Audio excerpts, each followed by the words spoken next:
मंत्री किरेन रिजिजू यांनी दिली आहे।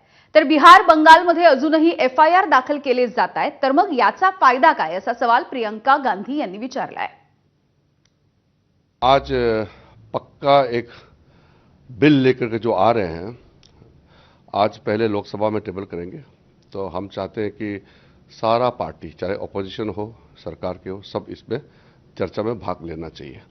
और इतना बड़ा फैसला लेने के बाद आज जो एग्जाम पेपर लीक को लेकर के इतना कठोर कानून बना रहे हैं, इसमें अगर चर्चा नहीं करेंगे और डिस्टर्ब करेंगे तो अच्छा मैसेज नहीं जाएगा।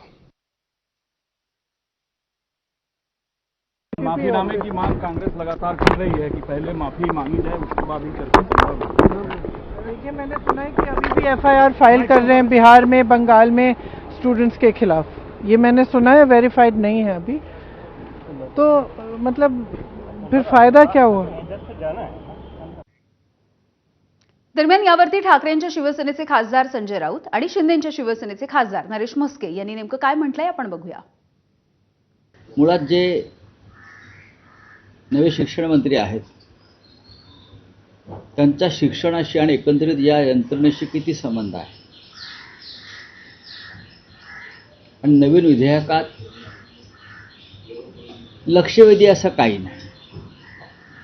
पेपर फोडणाऱ्याला पूर्वी 1 वर्ष शिक्षा होती, ती 10 वर्ष, फक्त आकडे बदलले। 1 कोटी रुपये दंड होता, तो 10 कोटी केला, फक्त आकडे बदलले।